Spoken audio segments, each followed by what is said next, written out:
Well, you guys asked for it. You asked what kind of free agents the Lakers are going to get and who can they acquire. Well, I'm here to break a news for you guys. We're going to pay off that tease that I had for you guys on the episode yesterday. And I do have my guy with me. You guys already know who it is. John Martin, who is here as well. We here, bro. Let's go, D. Hey, they were throwing out all these different types of names. They were throwing out Anthony Simons. They were throwing out Tari Eason. We brought up Peyton Watson. They were talking about, what about Walker Kessler? They were throwing out all these different types of things, John. And there is a list because we have to go through a little bit of them. The ones that could make a little bit of an impact or no impact at all. But there is a real conversation to have because you already know, John, who they have to take care of first. It's going to be LeBron James and his decision. And also, you know what Luka Dončić is going to want. He's going to want his boy back, man. He's going to want Austin Reaves. He's going to want AR-15 back, man. But is that in the best interest of the team, D? Because listen, bro, this is the Lake show. It ain't the Luka show. We know Luka is the guy. But is bringing back AR, is that in the best interest of the team? We might have to test the markets. We might have to see if the grass is greener on the other side. John,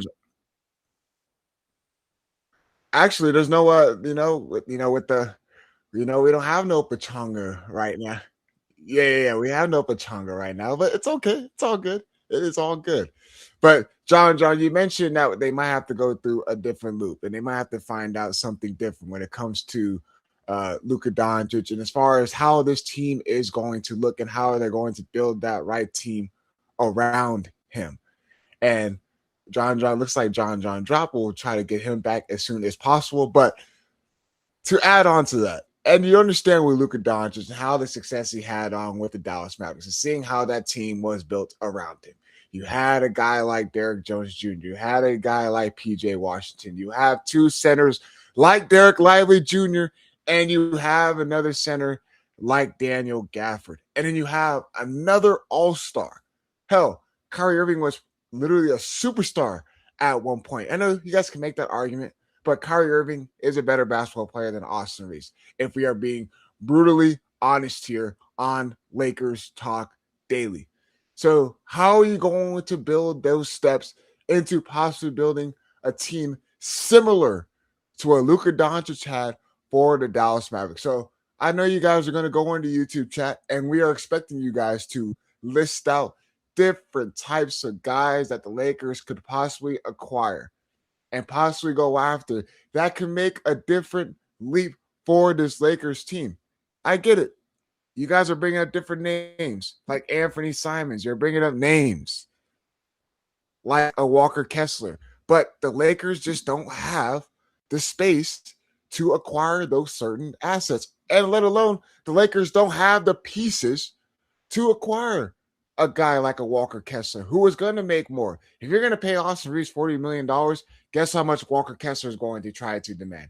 He is going to try to demand a lot of money. Lakers don't have all those draft lotteries to try to offload from to acquire a certain guy like him. And I believe John is back with us. And by the way, before we dive deeper into this, John, you were kind of in a disagreement with us in regards to a certain lookalike. Now, we know that they try to call you John Ellis. They say you look just like LaFonso Ellis. But we do have another look-alike for you, John. Can we stop this? They're saying... Can we stop this, bro? They're saying that John looks like Asar Thompson from the Detroit Pistons. Now, he is saying he doesn't see it, you guys. He is saying that he does not see the comparison, the look-alike to him and Asar Thompson. But are you telling me right now, with the style of braids and the facial expressions, that this man does not look like Asar Thompson? John, I am sorry. We need it. Like, bro, You look just like him, bro. Hey, bro. Why are we trying to? Why Hey, are we bro. lying about this, man? Listen. This is a reach. I don't look at our facial structures. All right. Like, I wish I could take these headphones off and talk. But anyway, look at our facial structures. Look at our eyes. Look at our noses. Look at our mouths. Look at our hair. Look at our heads, our hairlines, our ears. We don't look alike. I don't look like these guys. Matter of fact, I'm older. They don't look like me.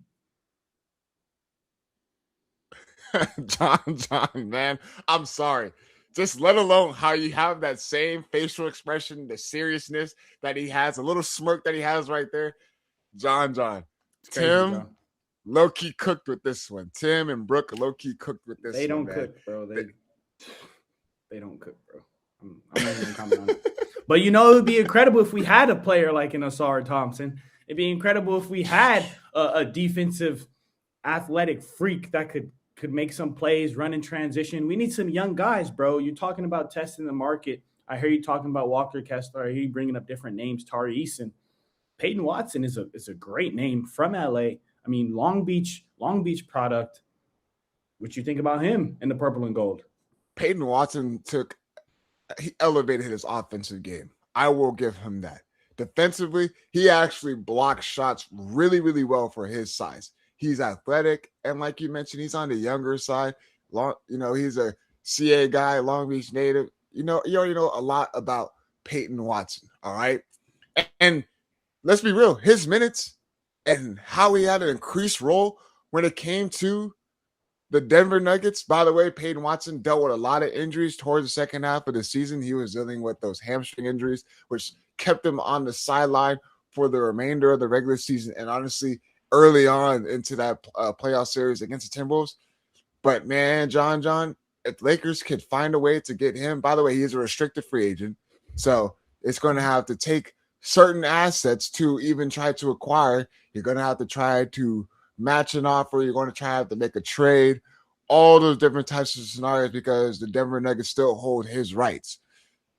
But if the Lakers can seemingly find a way to get a guy like him on this roster, all of a sudden your defense is starting to take a little step towards the right direction. Now, again, this is not saying that this Lakers team is all of a sudden championship contenders. No, but as far as a guy who can defend, switch 1 through 5, which JJ Redick likes, but also he did. He was actually able to take guys off the dribble, get to the basket, get to the cup, dunk on dudes. He was also able to get a little mid-range pull-up on him. And then his three-point ball is not where it needs to be, but the numbers have increased. I wouldn't mind him paired alongside Luka Dončić. Think about it. If you want to try to make a comparison, maybe kind of he has a little bit of a better game, a little bit more wiggle room than a Derrick Jones Jr. Can you imagine him in the passing lanes getting out and run? Breaking stuff up. I'm seeing a name in the YouTube chat. Ayo Dosunmu. Excuse me if I butchered that name. Ayo Dosunmu. Yeah. I said Ayo. Ayo, but I have seen him play with the Timberwolves. I mean, he's taking Bones Highland's minutes. He's playing alongside Anthony Edwards in those clutch minutes. So I'm like, if we can get a guy like that, can shoot the three, makes plays, run the floor, that's a great name as well, man. Ayo Dosunmu has taken that leap as well with this Minnesota Timberwolves team. He did get traded. He played from Chicago. Yep, he was the Chicago Bulls. By the way, his minutes increased as well because of Dante DiVincenzo going out with that Achilles tear. Unfortunately, Dante DiVincenzo going out with that. But then Dosunmu, guess what he had to do? John, he had to step up in a game with DiVincenzo, and Anthony Edwards out of the lineup. Do you know how many points he had in that one game when both of them were out? You tell me. John, he had over 35 points. The dirty 30 ball. Over 35 points. He won them a game in that series against the Denver Nuggets. And you know what the beautiful thing is? He can defend. He's actually not a bad defender. He can shoot the three ball. Guess what? He's on the younger side. He's on the younger. So it's a great upside for the Lakers. I'm seeing another name in the YouTube chat. This one is very interesting to me. Quentin Grimes, Philadelphia. Quentin Grimes. That would be. What you think about him in purple and gold? Do you think you pair well with this team? Quentin Grimes, really good shooter, does a lot of things offensively off the dribble. And this is just my eye tester watching him play. Quentin Grimes, he really has. I don't know how many teams he's played on by now. Mm-hmm. But I do remember him vividly playing with the New York Knicks, now with the Philadelphia 76ers. He's trying to find a role. The 76ers are starting to get into that guard. They're starting to be a lot of guards on that team, especially after they drafted VJ Edgecombe. They got all their trust into him. Quentin Grimes is trying to find his way into the role, which he did. They got a lot of wings on that team. Kelly Oubre, Paul George, team. Quentin Grimes. He's, I tell you what, though, I'll have Quentin Grimes over Jake LaRavia because guess what? Bro, we're just keeping real on here. Quentin Grimes, at least you can count on him to knock down a 3-point ball. You can count on him to at least give you something offensively. On defensively, it's like, okay, but I have seen him defend, especially on the perimeter. He's not bad. He's actually not that bad. There's a couple possessions I've seen him get on switched on in that Celtics series against a Jaylen Brown, against a Peyton Pritchard. And honestly, John, he did a good job keeping them in front. There was one possession I vividly remember. He got the switch. Jaylen Brown tried to go by him. And you know what I really love to see is that he was actually able to get resistance, actually able to bump, actually able to keep guys in front and force a shot clock violation. Quentin Grimes, though, you want to talk about a 3-point shooter? Lakers could definitely utilize him because not only that he is really aggressive, he's not Luke Kennard and passing up looks. He thinks if he thinks he's open at all, that shot is going up.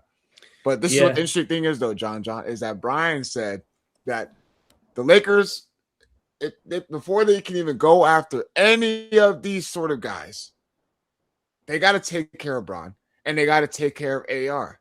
And by the way, Brian, is that Rui? We want to keep him. We will like. How could you replace somebody who averaged 18 points in the playoffs, but was very, very efficient? 50% from three, John. Yeah, but you know what, though? If they're going to pay LeBron James, think about it. If they pay him $40 million, $50 million, if that's what the asking price is going to be, because he's going to make that case that, look, man, I had a better performance than Austin Reaves. I held it down when both of them and AR and Luka Dončić being out the lineup. I won a first-round playoff series that no one thought we had a chance to win. I carried the load. I was the most consistent basketball player. And you know what they say? The ability to be available is really, really good. Yeah. So LeBron James is going to have a strong case this offseason. So after they pay LeBron, you know who's next that they got to take care of? They got to take care of Austin Reaves. So where does that leave Rui Hachimura? Which Rui, he's going to make that case with his agent. Look, man, I was averaging 18 points in a meaningful playoff series. I was the leading 3-point shooter, and I was top 5 as far as NBA in the playoffs as a 3-point shooter. There probably won't be. There might be a time they might not be able to pay him, John. If we're really being honest. For some reason, in my mind, I was thinking, Mark Walters and these Dodgers guys, they've taken over the Lakers. The pockets are going to be endless. We're going to be able to have whoever, you know what I mean? The same way the Dodgers just have this insane roster. They're paying Freddie, they're paying Mookie, they're paying Shohei. I'm thinking, all right, we're going to be able to pay all of our stars and be able to get new guys, but the salary cap exists. I think Peter in the chat made a really good point that honestly is the elephant in the room. We're talking about all these great role players, but the truth is with this short Luka Dončić window, which we're already in year number 2 of Luka being a Laker. Peter in the chat says there are no number 2 options for the Lakers on the market unless you pull a Giannis trade. I'm going to keep knocking on this door, bro. I'm going to keep knocking on it. I mean, why can't we go after the Greek freak? Real talk, bro. Like, don't you think a pairing of him and Luka, just literally 2 of the top 5, top 7 players in the NBA, bro, that can win a ring. You get the right role players around them, shooters, but something has to change. Like Luka, AR, and LeBron, bro, that trio is just not enough. So do you think the duo of just Luka and Giannis is enough, John? Giannis is a force. Are we forgetting what he did in those finals? Yeah, he hasn't had the best health. He's getting older, but what he can do with his body, his game, bro. Pair that with Luka Dončić, I just feel like it would work, man. But how again? John, I'm gonna hop in right now, John. We're not gonna let you. We're not gonna let you just throw that out there and do it. We believe in having full analysis here. So I'm gonna say this: if you believe that Giannis can be a part of this team and he's a great compliment to Luka Dončić, what does that look like? We got to be realistic. Like on the court, if we get Giannis, who else is on that team? Because currently there's only so many players we can get rid of. You add that money in. Let's have a real conversation about like the actual breakdown of like what does that team look like with Giannis, Luka Dončić. Tim in the chat. Trade. Jake LaRavia is probably gonna have to be gone in that trade. Who else are we giving? Can everybody, bro? You sacrifice everybody for Giannis. You sacrifice everybody for Giannis, bro. I'll keep it simple. I'm of the camp, bro. This is playground basketball. Get the best players and figure out the rest. So we're gonna throw two people out there. It's just gonna be Giannis and Dončić, and then they're gonna Giannis, Dončić, LeBron come back on the veteran minimum. Let's make it happen. That's a tough ass, John. Bro, we got to make something happen. You can't expect the same team to come back next year and expect a different result. We're wasting Luka Dončić's prime years. So let's talk about it, though. Jake LaRavia is coming back. No, I don't DeAndre Ayton is on a player option. Who can Marcus Smart, player option? Again, let's go down the list. So Jared Vanderbilt will be back. Rui is gone. If you take Giannis, Rui is gone. You got Bronny, baby. Nick Smith. We're going to pull Jimmy back up. This is the reality if you go after Giannis, huh? That's what you're saying? Yeah, that's what I'm saying. And we're going to be repeating the same thing if you do bring in Giannis. Think about it. Because that limits your ability to even try to find someone that can help off the bench. Realistically, I think Giannis Antetokounmpo is a fantastic player. He is he's one of those. He's like a Luka Dončić. He is a generational talent. But John, the Lakers don't have the assets to acquire him. You think OKC would beat? You think Oklahoma City would beat Luka, Giannis, and LeBron? It doesn't matter. Here's the reality of it. Giannis is getting $58 million. That means that with Giannis and Luka together, we're looking at what, $100 million? The two players. And by the way, John, Lakers salary cap is about $47 to $50 million, I believe, because they already have that in as far as Austin Reaves' rights. So this notion of trying to acquire Giannis, I think I get it as far as like pairing him alongside Luka Dončić. You have a force in Luka Dončić who can do every single thing well offensively. He's a good playmaker. He's strong. He's physical. He does a lot of things spectacularly on that end of the floor. He's a generational talent. That's why you pay him the big bucks. That's why you pay Giannis Antetokounmpo the big bucks. Because he's Achilles. He's the Greek god Achilles. You know what his weakness is? His Achilles. Oh my God. Yeah, going down. I'm just saying. We need to let this go. I've been notably anti-Giannis trade, and I'm gonna stand on it. He's not. What do you suggest, Tim? What's the path forward for the Lakers? We don't have a path forward. I'm telling you right now, the team you see next year will basically be this team, and they'll lose again. John, but you got to understand that they don't have much wiggle room. I think that's where we are starting to all come to an agreement with, is that you really look at how this team is built and the way the Lakers salary cap position is and how many actual draft capital that they have. They might be stuck with trying to bring back LeBron James. They might be stuck in they're paying Austin Reaves that amount of money. Whether we like it or not, I know I'm gonna stand on it. I don't believe Austin Reaves, you should pay him that much money, because if things don't work out, you are stuck with that unless you are able to find a real tradable suitor, which if teams start to see how much the Lakers pay Austin Reaves and he's not developing and he's not playing to what his contract is, teams are not going to want to buy into that. Yeah. Look how much, I believe that, just look at what the Hawks are doing with Trae Young's contract. and how much they paid Trae Young. All right, we got the Lakers contracts on the screen right now. Look, John, like if I'm looking at it, like look, can we full screen that? Just like full screen this. LeBron James is done. He's going to be a free agent. All right.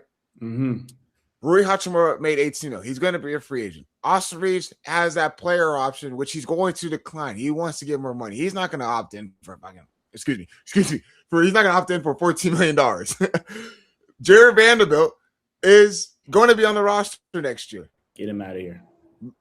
Luka Dončić, free agent. Maxi Kleber, free agent. Deondre Ayton, if he's smart, he better opt in because there's no way Deondre Ayton's going to – if he opts out, cool.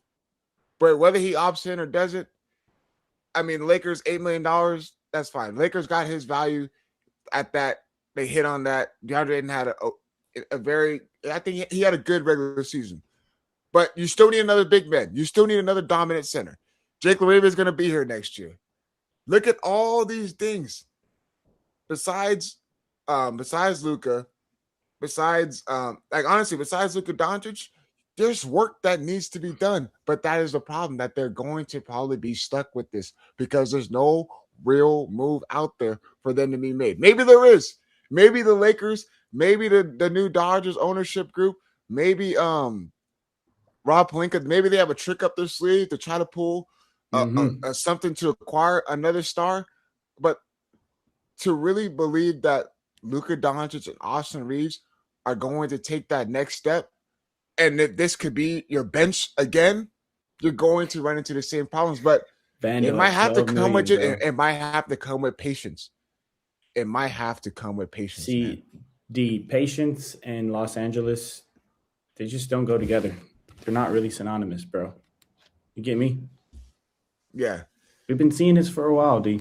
I'm seeing some other names in the chat, though. They're talking about, what about Big Zesty, Karl Anthony Towns? That's funny. What about exploring Karl Anthony Towns? That's an option.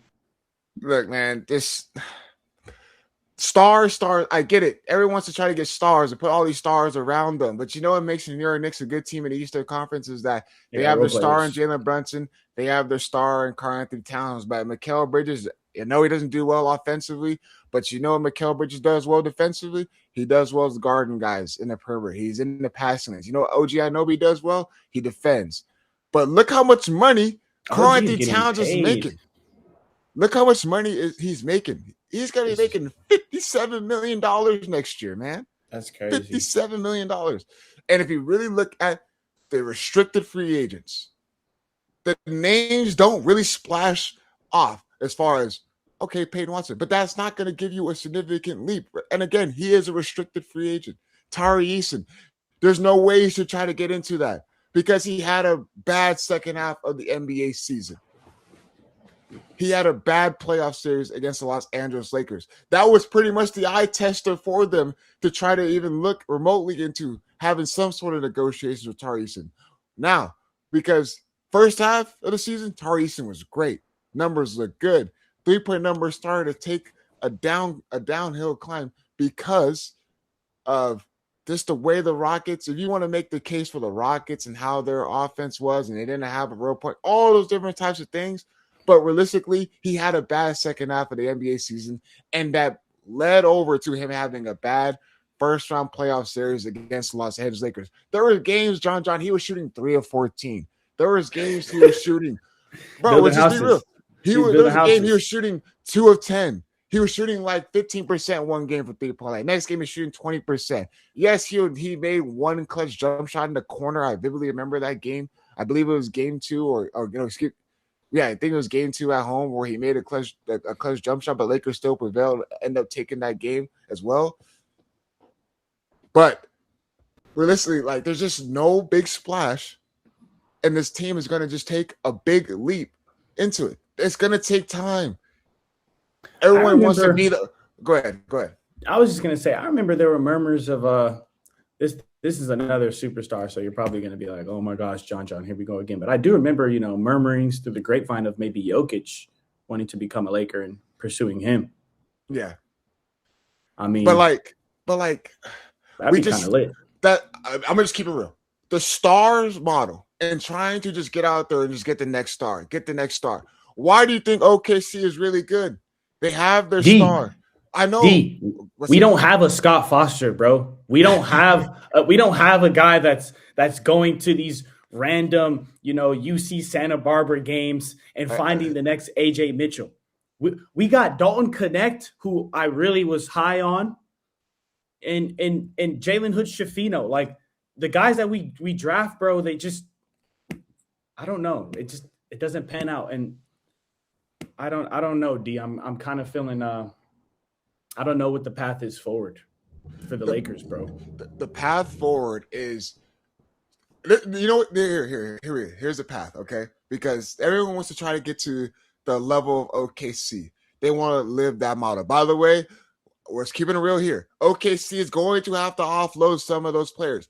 Every single ESPN analyst has been saying it. And Brian Windhorst is saying it. They will not be able to pay every single guy on that roster due to the second apron, due to the salary cap. So there's going to be a time where Lou Dort may become available. He's on a team option.